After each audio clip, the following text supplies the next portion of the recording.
दोस्तों, उमेश जो कि जिला कलेक्टर थे, वो एक चाय की दुकान पर आकर रुकते हैं और वहां आकर कुर्सी पर बैठ जाते हैं। तभी वे चाय वाले से पूछते हैं कि यह बताओ, यहां पर जो पहले राम कुमार जी चाय की दुकान लगाया करते थे, वह अब कहाँ है। तो चाय वाला बताता है उन्हें कि बाबूजी, वह तो 4 साल पहले मुझे दुकान को बेच कर चले गए थे। थोड़े बीमार से लग रहे थे, थोड़े मायूस से लग रहे थे।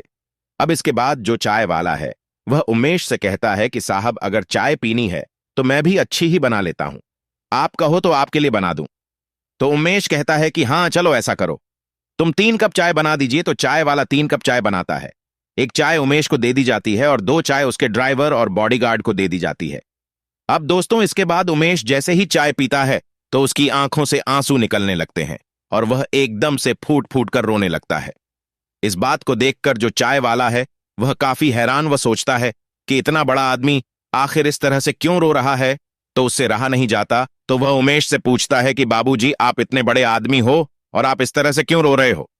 तो उमेश उस चाय वाले से कहता है कि इस दुकान से मेरी बहुत पुरानी यादें जुड़ी हैं और उन यादों को याद कर करके मैं रो रहा हूं।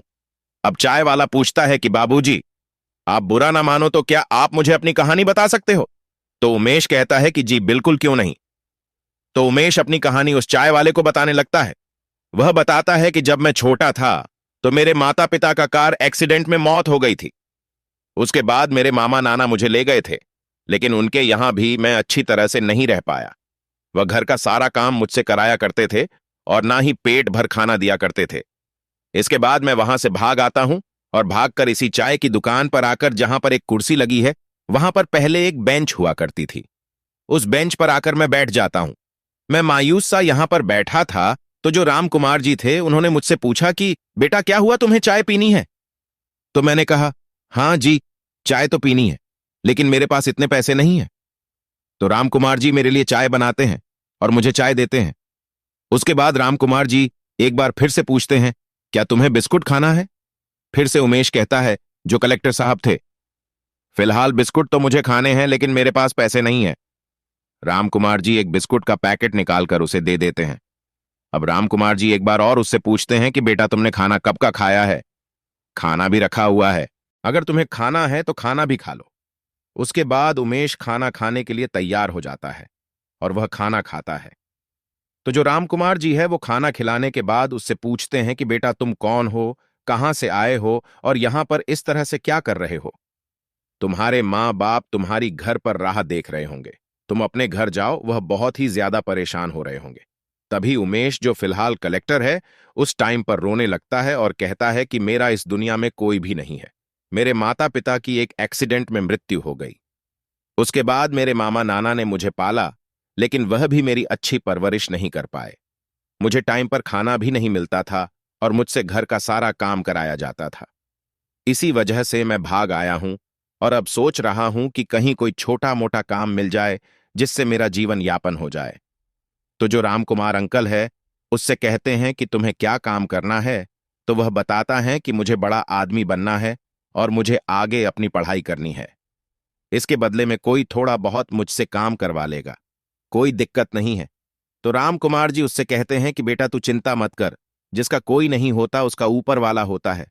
ज्यादा बड़ा तो मेरा काम नहीं है, ज्यादा पैसे मेरे पास नहीं है, लेकिन थोड़ी सी खेती बाड़ी है और यह चाय की दुकान है। तो तू ऐसा कर, तू मेरे पास रह और तू जो पढ़ना चाहता है, अपनी पढ़ाई लिखाई को जारी कर। उसके बाद राम कुमार जी उसकी पढ़ाई को जारी करवाते हैं, उसे रहने के लिए घर देते हैं, खाने के लिए खाना दिया करते हैं।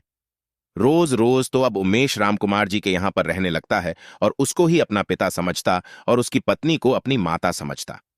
राम कुमार जी की 2 बेटियां थीं, जिसमें से एक का नाम निशा था और एक का नाम ज्योति था। दोनों गांव में घर के अंदर मां के साथ रहा करती और जो रामकुमार जी हैं, वह अब उमेश का बहुत अच्छी तरह से ख्याल रखते। उसको खाने के लिए अच्छा खाना देते और उसको पढ़ने के लिए किताबें और उसका एडमिशन भी अच्छे स्कूल में करा दिया था। इसी तरह से दिन बीत रहे थे। कभी उमेश दुकान पर काम किया करता स्कूल से आने के बाद, तो कभी अपने घर जाकर कोई काम होता तो उसको निपटा दिया करता। बड़ी हंसी खुशी यह लोग रहा करते थे और यह बात 15 साल पहले की थी, जब उमेश राम कुमार जी के यहां पर आया था। उसके बाद 5 साल में उसकी पढ़ाई हो जाती है और पढ़ाई के बाद वह राम कुमार जी से कहता है कि पिताजी, अब मुझे ऊंची पढ़ाई करनी है। तो उसके लिए राम कुमार जी उसे दिल्ली भेजते हैं। उसकी कोचिंग के लिए उसे पैसा देते हैं और कहते हैं कि अगर तुम्हें कभी भी पैसों की जरूरत हो तो मुझे एक खत लिख देना, मैं तुम्हें पैसा भिजवा दूंगा। इसके बाद जो उमेश है वह अपना कलेक्टर बनने के लिए दिल्ली चला जाता है और वहां पर थोड़ा बहुत काम करके अपने पैसों से अपनी कलेक्टर की तैयारी को पूरा करता है। धीरे धीरे वह इंट्रेंस एग्जाम देने के बाद कलेक्टर बन जाता है और कलेक्टर बनने के बाद जब उसकी ट्रेनिंग होती है उस दौरान वह राम कुमार जी को पूरी तरह भूल चुका था। अब इसके बाद वह कलेक्टर बन जाता है, उसकी पोस्टिंग आती है एक जगह, तो वहां पर वह अपनी ड्यूटी को जारी करता है। जारी करते हुए एक दिन अचानक से निकलते हुए उसे एक दुकान दिखाई देती है और तभी वह उस दुकान पर आकर बैठ जाता है और उस चाय वाले को अपनी कहानी बता रहा था। इसके बाद जो चाय वाला है वह उमेश से कहता है कि सर, मुझे तो यह नहीं पता कि वह कहाँ रहते थे। हाँ, जिस दिन वह मुझे दुकान बेच कर गए थे उस दिन उनकी तबीयत थोड़ी खराब सी लग रही थी और वह बहुत ही मंदिर में मुझे दुकान देकर चले गए थे। लेकिन उमेश को पता था कि राम कुमार जी का घर कहाँ है, तो वह जाता है सीधा अपनी गाड़ी को लेकर। राम कुमार जी के घर जो गांव में रहा करते थे वहां जाकर दरवाजे पर खड़ा होकर आवाज मारता है कि राम कुमार जी घर पर हैं, तो उनकी छोटी बेटी ज्योति निकलकर आती है और कहती है कि पिताजी की तो 2 साल पहले ही मौत हो चुकी है, वह बीमार रहते थे अक्सर और बीमारी के चलते ही उनकी मौत हो गई। इस बात को सुनकर जो उमेश है वह एक बार फिर से फूट फूट कर रोने लगते हैं। वहीं पर एक चारपाई पड़ी हुई थी, उस पर लेट जाते हैं और फूट फूट कर रो रहे थे। उसकी रोने की आवाज को सुनकर जो बड़ी बेटी निशा थी वह अंदर से बाहर आती है और उमेश को देखती है।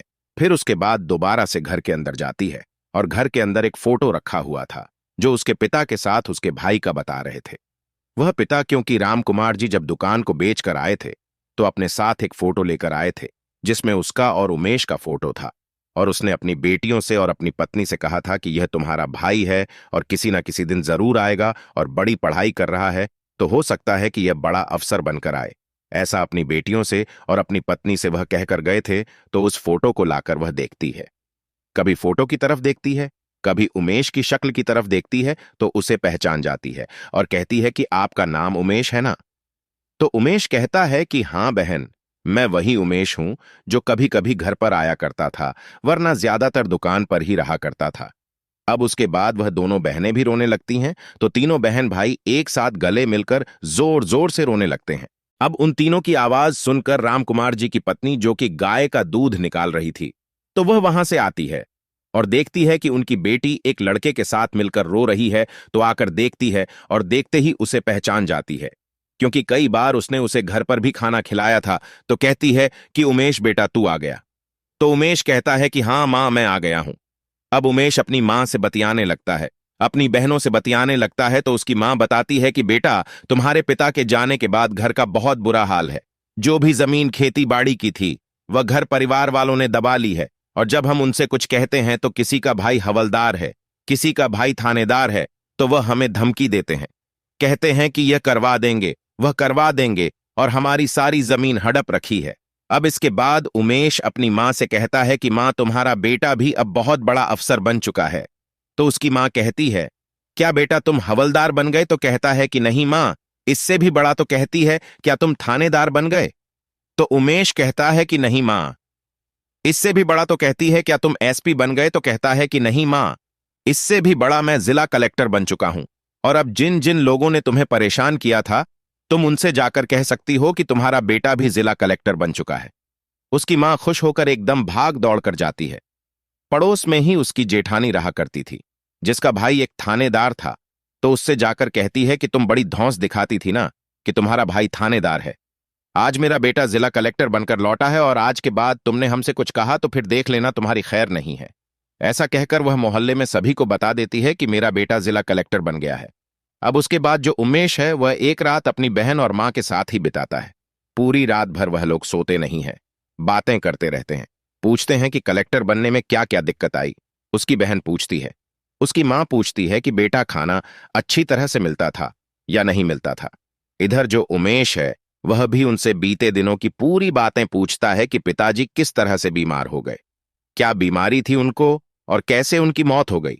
इन सभी बातों को करने के बाद अगले दिन होता है। अगले दिन सुबह सुबह अपनी मां से कहता है कि मां, मैं अभी आता हूं, मुझे कुछ काम है। तो वह अपनी गाड़ी बुलवाता है और अपने ड्राइवर और बॉडीगार्ड के साथ जाता है। जितना भी पैसा उसने जमा किया था अब तक नौकरी करके, उन सभी को बैंक से निकालकर वापस अपनी मां के पास आता है और आने के बाद उन सभी पैसों को अपनी मां के चरणों में रख देता है और कहता है कि मां, ये पैसे मैंने अब तक कमाए हैं। उसकी मां की आंखों में आंसू आ जाते हैं। इन सभी चीजों को देखकर कहती है कि बेटा, अगर हमारा सगा बेटा होता तो वह भी हमारे लिए इतना नहीं करता, तू तो फिर भी पराया है।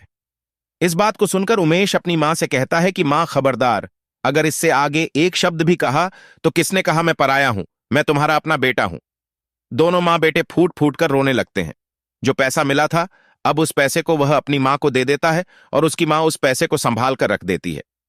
अब दोस्तों इसी तरह से कुछ दिन और बीत जाते हैं। कलेक्टर साहब अपनी ड्यूटी पर जाया करते, लेकिन जब छुट्टी का दिन संडे हुआ करता तो वह अपनी मां के पास आकर ही रुका करते।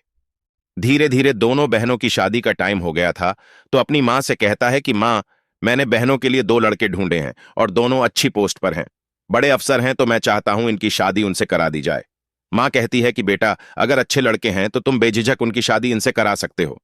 उसके बाद उमेश उन लड़कों से बात करता है और उनको बताता है कि मेरी बहनें हैं, अगर तुम उनसे शादी करना चाहो तो लड़के आकर उसकी बहनों को देखते हैं और देखते ही पसंद कर लेते हैं। दोनों की धूमधाम से शादी कर दी जाती है। अच्छे बड़े घरों में उनकी शादी हुई थी तो उन्हें भी पैसे की कोई दिक्कत नहीं थी। पढ़े लिखे पति थे तो परिवार में वैसे भी कोई परेशानी नहीं होनी थी।